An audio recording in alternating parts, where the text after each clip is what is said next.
السلام علیکم۔ پروگرام آئینہ کے ساتھ طاہر احمد بھٹی آپ کی خدمت میں حاضر ہے۔ ہم نے چھٹی کی، اور چھٹی اس لیے کی کہ دو جگہ جو ہماری مین دیکھنے والے ہیں، امریکہ میں بھی اور کینیڈا میں بھی، ان دونوں جگہوں پہ ان کا سالانہ جلسہ چل رہا تھا اور اس کے اپڈیٹس آ رہے تھے۔ تو حد ادب کے طور پر کہ ایک مین ایکٹیویٹی چل رہی ہے، تو اس مصروفیت میں یہ واقعتاً سما خراشی اور دخل در معقولات کے مترادف لگ رہی تھی ہمیں اپنی ایکٹیویٹی۔ ہم دعاؤں میں آپ کے ساتھ تھے، کیفیات میں بھی آپ کے ساتھ تھے۔ اللہ تعالیٰ اس کو بابرکت کرے۔ اور اس سارے دورانیے میں جب یہ ہو رہا تھا ایکٹیویٹی، کینیڈا میں بھی جلسہ چل رہا تھا اور امریکہ میں بھی، تو مجھے 2010 کے زمانے کا ایک جلسہ جو یو کے والا، اور اب بھی جلسہ سالانہ یو کے کی بھی ویسے آمد ہے، وہ مجھے یاد آیا۔ تو میں نے اپنے ایک پروفیسر کو اس کی ایک تقریب کا کچھ حصہ گھر پہ وہاں اسلام آباد میں دکھایا بڑی اسکرین پہ۔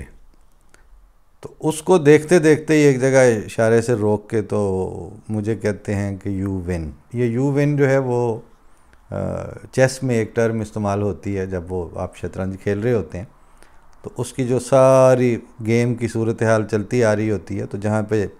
اپنے زور لگا کے تو پھر کچھ ان کے مر گئے، کچھ ان کے مر گئے، پیادے بھی اور یہ بھی، تو پھر ابھی کچھ گیم پڑی ہے، موجود ہے سامنے، تو جو بڑے کھلاڑی ہیں وہ سارے سیناریو کو دیکھ کے سمجھ جاتے ہیں کہ اب جو بھی کر لیا جائے، یہ ترتیب اور یہ سچویشن مہروں کی اب یہ شکل اختیار کر چکی ہے کہ اب جیتا نہیں جا سکتا۔ تو وہ پھر اس پہ کھپنے اور وقت ضائع کرنے کے بجائے بعض جو ہیں وہ انگلی کے ایسے اشارے سے اپنا کنگ گرا دیتے ہیں اور ساتھ کہہ دیتے ہیں یو ون۔ تو وہ ان کا اشارہ اس طرف تھا کہ انہوں نے وہ جب دیکھا جلسے کا اسٹیج، ڈیوٹیاں، جو کچھ بھی اس تھوڑی سی تقریب سے نظر آتا ہے 15-20 منٹ کی کارروائی سے، اس میں نظم تھی نشاں کو دیکھ کر انکار کب تک پیش جائے گا۔ تو داؤد ناصر صاحب نے وہ پڑھی اور خلیفۃ المسیح اسٹیج پہ تھے۔ تو اس سارے ماحول کو دیکھتے ہوئے انہوں نے اچانک ہاتھ بڑھا کے ذرا وہ روک کے تو مجھے کہتے ہیں یو ون، اور پھر کہتے ہیں کہ ہم اتنے منظم طریقے سے اور اتنی گریس کے ساتھ پاکستان میں کوئی تقریب نہیں منعقد کروا سکتے، اور تو اور وہ جو حج ایک مین ایکٹیویٹی ہے عالم اسلام میں، اس میں کسی سال میں آگ لگ رہی ہوتی ہے، کسی میں بندے مسلے جا رہے ہیں، کہیں بھگدڑ ہو رہی ہے، کہیں کچھ ہو رہا ہے۔ نہ وہاں پیسوں کی کمی ہے، نہ وسائل کی کمی ہے، نہ افرادی قوت کی کمی ہے، لیکن کہیں تو کوئی کمی ہے۔ اور اس سے یہ بھی ثابت ہوا کہ کمیاں صرف یہی نہیں ہوتی کہ آپ کے پاس پیسے تھوڑے ہیں، یا آپ کے پاس دولتوں کے انبار نہیں ہیں، یا آپ کے پاس تیل نہیں نکلا ہوا، یا اس طرح، بلکہ ایک غیر منظم صورتحال اپنی ذات میں بہت بڑا فالٹ ہوتی ہے۔ اور پھر اس غیر منظم انسانی معاشرے میں باہمی نفرتیں، کدورتیں، کینے، وہ فالٹ لائنز ہیں جہاں کسی وقت بھی زلزلہ آ کے تو بڑی بڑی بلڈنگیں گرا دیتا ہے۔ فالٹ لائن اصطلاح ہے نا کہ جہاں بعض آبادیاں زمین کے ان لائنوں کے اوپر ہوتی ہیں جہاں جیولوجسٹ یہ کہتے ہیں کہ کسی وقت زلزلہ آ سکتا ہے یا زیادہ امکانات ہے کہ وہاں زلزلے آئیں گے۔ تو انسانی معاشرت کی، اور جس پہ معاشرے تعمیر ہوتے ہیں، اس کی فالٹ لائنیں بھی یہی کدورتیں، بغض، نفرت، عناد، ناپسندیدگی، حسد، یہ سارا کچھ یہ فالٹ لائنز آف سوسائٹی ہیں، سوشل سیٹ اپ ہیں۔ تو اللہ کا شکر ہے کہ وہ بھی وہاں پہ نظر آ جاتا ہے کہ نہیں، فالٹ لائن بھی کمپیریٹیولی کم ہے۔ پھر جب گیدرنگ ہوتی ہے تو اپنے تو جو کہتے ہیں سو کہتے ہیں، جو غیر کیا کہتے ہیں۔ یہاں جرمنی میں مجھے کئی دفعہ اتفاق ہوا ہے کہ بڑی سی گیدرنگ جو ہے اس میں 5 سے 10 پولیس کے افراد ہوتے ہیں، یو کے میں بھی ہم نے یہی دیکھا. اور وہ جو پولیس انتظامیہ کے لوگ ہوتے بھی ہیں تو وہ دیکھ کے حیرت کے ساتھ کہ یہ 50,000 سے پلس کی جو گیدرنگ ہے اس کو اتنا سموتھلی کنٹرول کر رہے ہیں, اور اپنے ہی ان کے جو انٹرینڈ سٹاف ہے ان کے نزدیک تو وہ انٹرینڈ سٹاف ہے, اور یہ ہے بھی حقیقت. مطلب مجھے پچھلے 5 سال میں یہاں پہ ریڈیو جلسہ گاہ یا اسکرپٹ رائٹنگ یا اس طرح تاثرات وغیرہ اس طرح کی ڈیوٹی مجھے ملتی رہتی ہے. اس سال اگر مجھے پارکنگ میں کہہ دیں تو میں تو اس کے لیے انٹرینڈ ہوں, لیکن اسی طرح کے لوگ کام کر جاتے ہیں. تو وہ جو تھا نا کہ عاقل کا یہاں پر کام نہیں, وہ لاکھوں بھی بے فائدہ ہیں. یہ لاکھوں عاقل آپ کے ارد گرد پائے جا رہے ہیں, لیکن ان لاکھوں عاقلوں کے پاس وہ سعادت مندی نہیں ہے, وہ اطاعت نہیں ہے, وہ قربانی کا جذبہ نہیں ہے, وہ حق چھوڑ کے اللہ تعالیٰ سے اجر پانے کی جو عادت ہے وہ ان کے رویوں کے اور رد عمل کا جو ریئیکشنز کا جو سافٹ ویئر ہوتا ہے اس کے اندر وہ ہے ہی نہیں. اور وہ وہیں پہ مطلب آپ اس کو اگر بہت ابتدائی زمانے میں جائیں تو سب نے یہ روایت سنی ہوئی ہوگی کہ ایک جگہ کچھ لوگ جو ہیں وہ حضرت ابوبکر صدیق کے ساتھ رضی اللہ تعالیٰ عنہ کے ساتھ سخت کلامی ہو رہی ہے, برا بھلا کہہ رہے ہیں, اور حالات جو ابتدائی زمانے میں مکے میں, اور حضرت صلی اللہ علیہ وسلم بھی دیکھ رہے ہیں اور وہیں پہ تھے. تو وہ کچھ دیر تک وہ سنتے رہے, پھر جب انہوں نے بھی جواب دینا شروع کیا آگے سے تو پھر رسول اللہ صلی اللہ علیہ وسلم چل پڑے. تو بعد میں انہوں نے پوچھا یا رسول اللہ جب تک مجھے پڑھ رہی تھی مطلب سخت کلامی میرے ساتھ ہو رہی تھی تو آپ وہاں رہے, اور جب میں نے جواب دیا تو آپ چل پڑے. تو آپ صلی اللہ علیہ وسلم نے فرمایا کہ جب تک تم خاموش تھے تو خدا تعالیٰ کے فرشتے تمہاری طرف سے جواب دے رہے تھے, اور جب معاملہ آپ نے اپنے ہاتھ میں لیا تو فرشتے وہاں سے پھر چلے گئے, اور جب فرشتے چلے گئے تو میں بھی چل پڑا. بات یہ ہے کہ یہ جو کمزوری اور وہ جو وسائل کی کمی کے ساتھ اگر سعادت مندی نصیب ہو اور دولتوں کے انبار اگر نہیں بھی ہیں تو وہ جو تھوڑے سے وسائل ہیں ان کے ساتھ ہی ان کا قربانی کی روح ہو, بغض اور کینے کے بغیر ایک محبت کی فضا ہو, اور ایک سموتھنیس آف انٹریکشن جو ہے وہ اوورآل لوبریکینٹ کا کام اس پورے ماحول میں کر رہی ہو, تو وہ اس کا اثر اور اس کا امپیکٹ اور ہوتا ہے. اور اللہ کا فضل ہے یہ جہاں پر بھی کوئی کارروائی ہماری اس طرح کی ہو رہی ہوتی ہے, اب تو خیر اس کی ایک بہت ہی مضبوط روایت بن چکی ہے, اور ان ملکوں میں اب اس دفعہ جیسے میں نے سنا ہے, میں نے اور کہیں کہیں اس کے وہ تصاویر بھی ہوئیں شیئر, کہ اب کینیڈا میں مثلاً تینوں جو مین پارٹیز ہیں سیاسی, ان تینوں کے نمائندگان یا لوگ آئے ہوئے تھے. جلسہ مذہبی ہے لیکن وہ سیاستدان ہیں, انہوں نے ضروری سمجھا وہاں پہ آنا, اور ہر پارٹی کے لوگ جماعت احمدیہ کی جو ہیومینیٹیرین ایکٹیویٹیز ہیں, کیونکہ شاید کچھ پروگرام پہلے میں نے عرض کی تھی کہ اگر نہیں کی تھی تو ہو سکتا ہے میں پرائیویٹلی بھی کہیں بات کر رہا ہوں تو وہی مجلس جو ہے وہ مجھے ایسا فیل ہوا ہو کہ میں نے شاید پروگرام میں بات کی ہے. میں نے یہ عرض کیا تھا کہ جو پچھلی صدی تھی وہ ان 3 ایشوز کے ارد گرد گھومتی رہی. ہمارے جتنی گفتگو ہوتی تھی وہ نمبر 1 وفات مسیح پہ بات ہوتی تھی کہ حضرت عیسیٰ فوت ہو چکے ہیں. نمبر 2 ختم نبوت پہ بات ہوتی تھی کہ ختم نبوت کا مطلب یہ نہیں ہے جو آپ بتا رہے ہیں. ختم نبوت کا مطلب ہے کہ اس پر ہی ختم, اس سے ہی جاری ہے روشنی. ایک در خدا نے بند کیا 100 کیے ہیں باز, کہ وہ آج صلی اللہ علیہ وسلم کی ذات گرامی میں سے اتنے دروازے کھل رہے ہیں اور وہ سارے کے سارے فیوز و برکات سے بھرپور ہیں. یہ ختم نبوت تو ہے کہ مقام آپ پہ وہ ختم ہو گیا کہ اس طرح چشمے جاری ہوتے ہیں ان کی ذات سے.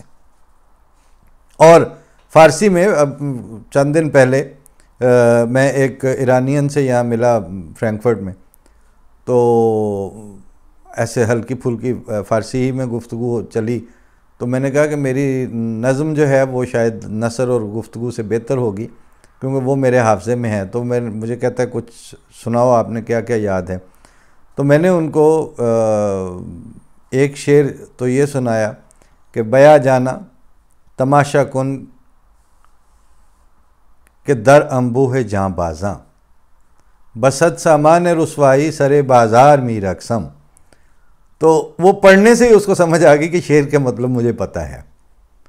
تو دوسرا شعر میں نے اس کو یہ سنایا کہ این چشمہ رواں کہ خلق خدا دہم، یک قطرہ از بحر کمال محمد است۔ کافی دیر تک وہ جھومتا رہا اس بات پر کہ یہ چشمہ رواں جو میں خلق خدا کے سامنے رکھ رہا ہوں، پیش کر رہا ہوں، دے رہا ہوں، یک قطرہ از بحر کمال محمد است۔ حضرت صلی اللہ علیہ وسلم کے، محمد صلی اللہ علیہ وسلم کے کمالات میں کے جو سمندر ہے، یہ اس میں سے ایک قطرہ ہے جو جب میں پیش کرتا ہوں تو ایک چشمہ رواں کی صورت اختیار کر جاتا ہے۔ اب اس طرح یعنی جس وقت آپ کی جو ماحول ہے، آپ کی جو فضا ہے، آپ کے جو رویے ہیں، آپ کی انٹریکٹیو ایکٹیویٹیز ہیں، ان میں سے پھر جب اس طرح چیزیں پھوٹتی ہیں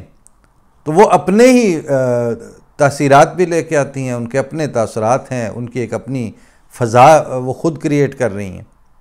تو میں نے گزارش یہ کی تھی کہ یہ پچھلی صدی ہماری ان تین ایشوز کے اوپر، یعنی وفات مسیح علیہ السلام اور ختم نبوت کا حقیقی مفہوم اور صداقت مسیح موعود یعنی مرزا غلام احمد قادیانی بانی جماعت احمدیہ، ان کی صداقت کے مختلف دلائل آسپیکٹس پہ بات کرتے گزر گئی۔ اور اب جو ہمارا دور شروع ہوا ہے، اب آپ دیکھ لیجئے کہ how to interact, how to behave, how to penetrate, how to present. کیونکہ اب اگر مطلب جو ان تین عقائد کے ساتھ اور ان تین تشریحات کی وجہ سے احمدیوں کے ساتھ جو سلوک ہو چکا، وہ تو اب قصہ پارینہ ہے۔ کوشش کرتے ہیں، لیکن اس کوشش کے باوجود ان کا اپنا سینسیبل طبقہ اس کوشش کو اب پسند نہیں کرتا، ناپسند کرنے لگے ہیں۔ ابھی کل پرسوں سوشل میڈیا پر کسی نے ایک اپڈیٹ دیا ہوا تھا اپنے کہ آپ احمدی کو کیا سمجھتے ہیں، یہ ان کو آپ اپنے آپ کو اس طرح کر کے، تو آخر پہ اس نے کہا جی آئین ان کا یہ کہتا ہے، تو کہتے ہیں آئین میں تو اور بھی بہت سی باتیں ہیں۔ تو جس طرح میں آئین کی اور بہت سی باتوں سے اختلاف کا حق رکھتا ہوں، اسی طرح مجھے اس سے بھی اختلاف ہے۔ تو جو وہاں کا شریف النفس عامت الناس کا طبقہ ہے، وہ اب اس کو پسند نہیں کرتا۔ اور اس دورانیے میں آپ کا یعنی احمدیوں کا جو تشخص ہے، پرسونا ہے، وہ اب ایک بین الاقوامیت اختیار کر چکا ہے، اور وہ سائزیبل، ٹینجیبل اور فیلیبل اینٹیٹی کے طور پر انٹرنیشنلی فیل ہو رہا ہے۔ ادروائز وہاں پر میں نے ایک دفعہ متی اللہ جان جو ہیں وہ ہمارے ریڈیو میں آئے ہوئے تھے، تو میں نے ان کو کہا کہ آپ لوگوں کے اوپر وہ کافی یعنی ریزسٹنس جو ہے میڈیا کے اوپر قدغن ہے اور پابندیوں کے اوپر وہ کافی بات کرتے رہتے ہیں، ابھی بھی ہیں۔ تو اس وقت بھی یہی تھا، ان دنوں جیو پہ پابندی لگی ہوئی تھی، تو وہ اسی کا راگ الاپ رہے تھے کہ جناب جرنلسٹوں کے ساتھ میں نے کہا یہ تو ابھی کی بات ہے، یہ تو چند دن کی بات ہے، پھر یہ ہٹ جائے گی۔ لیکن جب یہ نہیں ہوتی ہے تو اس وقت آپ نے جو اپنے اوپر پابندیاں لگائی ہوئی ہیں سارے جرنلسٹوں نے، ان کو کون ہٹائے گا؟ کہتے نہیں وہ ہم نے کون سی، میں نے کہا آپ نے لگائی ہوئی ہیں۔ کہتے کیا؟ ان دنوں یعنی خلیفۃ المسیح رابع امام جماعت احمدیہ چوتھے، ان کی وفات ہوئی تھی، اور موجودہ امام جماعت احمدیہ حضرت خلیفۃ المسیح الخامس، ان کا انتخاب ہوا تھا۔ تو اس کی جو خبر تھی وہ جنگ کے اندر میں، اندر والے صفحات میں 5ویں صفحے کے اندر کر کے کہیں دی ہوئی تھی، انہوں نے اتنی سی یا 2 کالمی خبر تھی، اور وہ بھی اندر کر کے اور چھوٹی سی۔ تو میں نے ان کو کہا، میں نے کہا یہ دیکھیں ذرا. کہتے ہیں ہاں. میں نے کہا آپ مجھے یہ بتاؤ کہ یہ وہ بندے ہیں، یعنی آپ ہمارے تو یہ حضرت صاحب ہو گئے، آپ کے تو حضرت صاحب نہیں ہیں. آپ کے پاس کوئی ریٹنگ فینومینا تو ہے نا. آپ کس چیز سے طے کرتے ہیں کہ کس بندے کی خبر اخبار میں کس جگہ لگنی چاہیے؟ اس ریٹنگ فینومینا میں یہ جو خلیفۃ المسیح جماعت احمدیہ کے جو خلیفہ ہیں، ان کا سٹیٹس یہ ہے کہ next prime minister of Canada یا serving prime minister of Canada جو ہیں، وہ مسجد کے افتتاح میں اپنے کانوائے سمیت اس لیے آتے ہیں کہ جی میں نے وعدہ کیا ہوا تھا. اور ان کے خطاب کے دوران گورنر جنرل یہ کہتے ہیں کہ میں نے یہ تقریب اتنی اچھی لگ رہی ہے کہ اس کو کنٹینیو کیا جائے، سیٹلائٹ کا اگلا خرچہ میں دے دوں گا. اس طرح سے کی کوئی روایت حضرت صاحب نے خود ہی بتائی تھی اپنی اس تقریر کے دوران جب وان والی مسجد کا افتتاح ہو رہا تھا.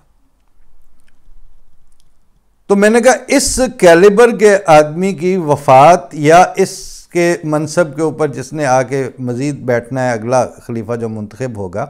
ان کے انتخاب کی خبر اخبار کے کس صفحے پہ آنی چاہیے تھی؟ کہتے ہیں آف کورس یہ فرنٹ پیج نیوز ہے. تو میں نے کہا پھر تمہارا آف کورس تمہارے پاس ہی ہے، یہ 5ویں صفحے میں اندر کر کے لگی ہوئی ہے.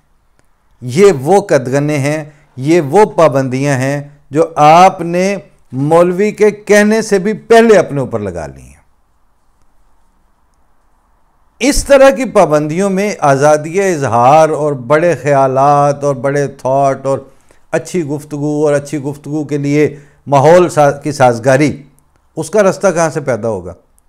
وہ وقت گزرا ہے آپ کے سامنے، یہ 15-20 سال اس کے بعد جو ہوئے ہیں، 20 سال سے زیادہ عرصہ ہو گیا اس بات کو. ان 20 سالوں میں کہاں سے کہاں چلی گئی بات. وہ قابل اجمیری نے کہا تھا کہ اب ان کی پلکوں پر ستارے، اپنے ہونٹوں پر ہنسی.